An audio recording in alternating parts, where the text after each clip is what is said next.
ইমানদার মুসলমান বাবা গো,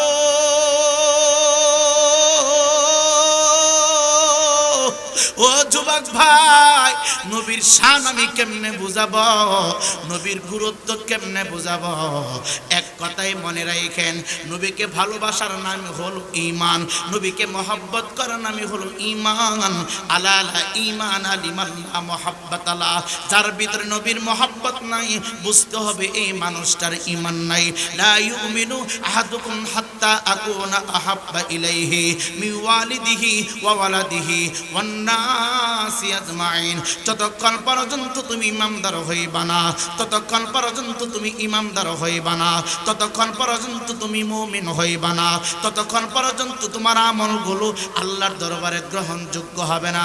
যতক্ষণ পর্যন্ত আমি নবী কামলেওয়ালাকে তোমার মা থেকে, বাবা থেকে, দাদা থেকে, দাদু থেকে, আত্মীয় থেকে, স্বজন থেকে, এমনকি ওয়ান্নাসি আজমাইন সমস্ত মানুষের চাইতে আমারে তুমি মহব্বত না করবা, ভালো না বাসবা, ততক্ষণ পর্যন্ত আল্লাহ তোমাকে ইমানদারের সার্টিফিকেট দিবে না।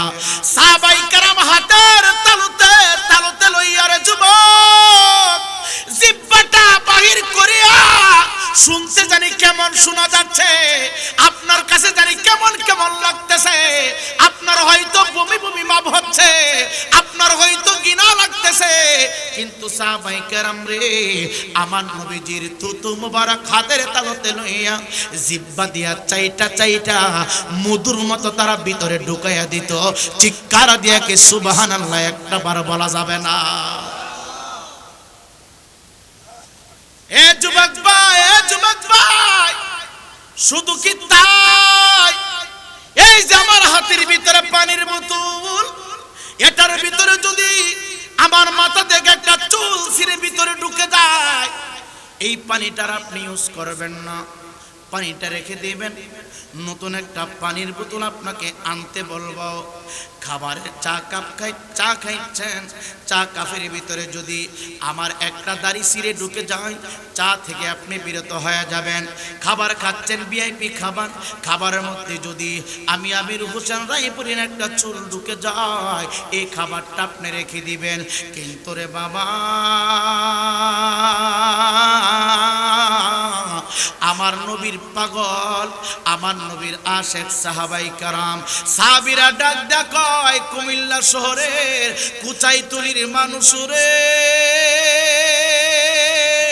তোরা তো 1450 বছর পরে নবীকে না দেখা পাগল হইবে, নবীর নাম মুবারক শুই না পাগল হইবে, নবীর প্রেমের আলোচনা শুই না পাগল হইবে, আর আমরা নবীর সামনে নবীর চেহারা মুবারক দেখা দেখা পাগল ছিলাম, আমাদের জীবনটা নবীর প্রেমে কুরবানি করেছিলাম, এমনকি সবকিছু ত্যাগ করিয়া নবীর দরবারে বসে থাকতাম। আজকে সমাজের মোল্লাদের মতো না, মোল্লারা প্রশ্ন তুলে, বিভিন্ন প্রশ্ন তুইলা নবীর মর্যাদা দেখে মানুষকে আলাদা করতেছে। এই যুবক ভাইরে, আল্লাহর জাতের কসম কইরা বলি, সাহাবায়ে কেরাম নিজের জীবনের চাইতে বেশি মহব্বত করত, সাহাবায়ে কেরাম নিজের জিন্দেগির চাইতে বেশি ভালোবাসতো, সন্তানের চাইতে বেশি ভালোবাসতো, বিবির চাইতে বেশি ভালোবাসতো, দুনিয়াতে জানা আছে সকলের চাইতে সাহাবায়ে কেরাম বেশি ভালোবাসতো। ইমানদার মুসলমান বাবা গো, ও কুচাইতুলির মধ্যপাড়ার বাবা, তোমার পীর কেবলা মুখ থেকে তুতু ফেলার জন্য বর্তনটা আগায় দিবা, টিস্যু পেপার তুমি আগায় দিবা। সাহাবায়ে কেরামের ভিতরে প্রতিযোগিতা চলতো, সাহাবায়ে কেরাম দাঁড়িয়ে দাঁড়িয়ে অপেক্ষা করতো। এই যুবক ভাই, কুমিল্লা স্টেশন থেকে টিকিট কেটে তুমি চট্টগ্রামে যাইবা, ঢাকা তুমি যাইবা, টিকিট কাটার জন্য যেমন সিরিয়ালে অনেক লম্বা সময় পর্যন্ত দাঁড়ায় থাকতে হয়, বুঝানোর জন্য কথাটা বলছি। সাহাবায়ে কেরাম আমার নবীর সামনে সারিবদ্ধভাবে দাঁড়ায় থাকতো, সিরিয়াল লাগায় দাঁড়ায় থাকতো। কোন সময় আমার নবীজি থুতু মুবারক দিবে, কোন সময় আমার নবী রাখতো না, কোন বর্তনে রাখতো না রে যুবক। এই কুচাইতুলির মধ্যপাড়ার বাবা, এ যুবক ভাই, আমি তোমাকে বলছি, নবীর মহব্বত কলিজায় ঢুকাও, নবীর ভালোবাসা কলিজায় ঢুকাও। আমার নবীজি থুতু মুবারক ফেলতেন, আর সাহাবায়ে কেরাম এইভাবে দুইটা হাত বাড়ায়া দিত রে বাবা নবীর থুতু মুবারক গুলি হাতের ভিতরে নইয়া সাহাবায়ে কেরামের চেহারার উপরে ওষুধের মতো মালিশ করতেন।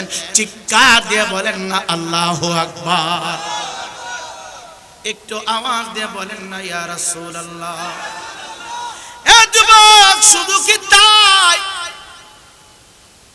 আমরা শীতের মৌসুমে মধু পান করি, মধু হাতের তালুতে মধু নিয়ে পান করি। হাতের তালুতে মধুটা নিয়ে একেবারে কিন্তু মুখের ভিতরে আমরা ঢুকায় দেই না। হাতের তালুতে মধু নিয়ে জিহ্বা দিয়ে আমরা চেটে চেটে চেটে চেটে মধুটা পান করি, আমাদের দেহের ভিতরে ঢুকায়। ও যুবক বাইরে সাহাবায়ে কেরাম সারিবদ্ধভাবে দাঁড়ায়া শুধু থুতু মুবারক চেহারার উপরে মালিশ করতেন না, দেহের উপরে মালিশ করতেন না। অসংখ্য অগণিত সাহাবায়ে কেরাম নবীজির থুতু মুবারক হাতের তালুতে নিয়ে আমরা যেইভাবে মধু চাইটা চাইটা পান করি রে বাবা, চাইটা চাইটা হাতের মধুগুলো খেয়ে শেষ করে ফেলি। ইমানদার মুসলমান বাবা গো,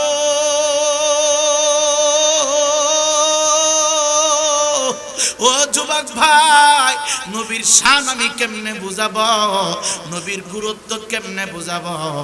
এক কথাই মনে রাখেন, নবীকে ভালোবাসার নাম হলো ঈমান, নবীকে মহব্বত করার নাম হলো ঈমান। আলা লা ঈমান লিমান লা মুহাব্বত আলা, যার ভিতরে নবীর মহব্বত নাই বুঝতে হবে এই মানুষটার ঈমান নাই। লা ইউমিনু আহাদুকুম হাত্তা আকুনা আহাব্বা ইলাইহি মিন ওয়ালিদিহি ওয়া ওয়ালাদিহি ওয়ান নাসি আজমাইন। যতক্ষণ পর্যন্ত তুমি ইমানদার হইবা না, ততক্ষণ পর্যন্ত তুমি ইমানদার হইবা না, ততক্ষণ পর্যন্ত তুমি মুমিন হইবা না, ততক্ষণ পর্যন্ত তোমার আমলগুলো আল্লাহর দরবারে গ্রহণযোগ্য হবে না। যতক্ষণ পর্যন্ত আমি নবী কামলেওয়ালাকে তোমার মা থেকে, বাবা থেকে, দাদা থেকে, দাদু থেকে, আত্মীয় থেকে, স্বজন থেকে, এমনকি ওয়ান্নাসি আজমাইন সমস্ত মানুষের চাইতে আমারে তুমি মহব্বত না করবা, ভালো না বাসবা, ততক্ষণ পর্যন্ত আল্লাহ তোমাকে ইমানদারের সার্টিফিকেট দিবে না। সাহাবায়ে কেরাম হাতের তালুতে তালুতে লইয়া রে যুবক জিহ্বাটা বাহির করিয়া শুনতে জানি কেমন শোনা যাচ্ছে, আপনার কাছে জানি কেমন কেমন লাগতেছে। আপনার হয়তো বমি বমি ভাব হচ্ছে, আপনার হয়তো ঘৃণা লাগতেছে, কিন্তু সাহাবায়ে কেরাম রে আমার নবীজির থুতু মুবারক হাতের তালুতে লইয়া জিহ্বা দিয়া চাইটা চাইটা মধুর মতো তারা ভিতরে ঢুকাইয়া দিত। চিৎকার দিয়া কি সুবহানাল্লাহ একটা বার বলা যাবে না? এ যুবক ভাই, এ যুবক ভাই, শুধু কি তাই? এই যে আমার হাতের ভিতরে পানির বোতল, এটার ভিতরে যদি আমার মাথা থেকে একটা চুল ছিঁড়ে ভিতরে ঢুকে যায়, এই পানিটার আপনি ইউজ করবেন না, পানিটা রেখে দিবেন। নতুন একটা পানির বোতল আপনাকে আনতে বলবো। খাবারের চা খাইছেন, চা কাপের ভিতরে যদি আমার একটা দাড়ি ছিঁড়ে ঢুকে যায়, চা থেকে আপনি বিরত হয়ে যাবেন। খাবার খাচ্ছেন ভিআইপি খাবার, খাবারের মধ্যে যদি আমি আমির হোসেন রায়পুরের একটা চুল ঢুকে যায়, এই খাবারটা আপনি রেখে দিবেন। কিন্তু রে বাবা, আমার নবীর পাগল, আমার নবীর আশেক সাহাবায়ে কেরাম সাহাবীরা ডাক দেয়, কুমিল্লা শহরের কুচাইতলির মানুষ রে, তোরা তো 1450 বছর পরে নবীকে না দেখা পাগল হইবে, নবীর নাম মুবারক শুই না পাগল হইবে, নবীর প্রেমের আলোচনা শুই না পাগল হইবে। আর আমরা নবীর সামনে নবীর চেহারা মুবারক দেখা দেখা পাগল ছিলাম, আমাদের জীবনটা নবীর প্রেমে কুরবানি করেছিলাম, এমনকি সব কিছু ত্যাগ করিয়া নবীর দরবারে বসে থাকতাম। সাহাবায়ে কেরাম বলে আমাদের পেটে যখন ক্ষুধা লাগতো, খাবার থাকতো না, সংসারে যখন অভাব শুরু হয়ে যাইত, ঘরের ভিতরে যেন কোনো খাদ্য থাকতো না, তখন ক্ষুধার্ত পেটটা নিয়ে নবীর দরবারে চলে যাইতাম। নবীর নুরানি চেহারা মুবারকের দিকে তাকালে আমরা সাহাবীদের ক্ষুধার যন্ত্রণা নিবারণ হয়ে যেত। চিৎকার দিয়ে বলেন আল্লাহু আকবার।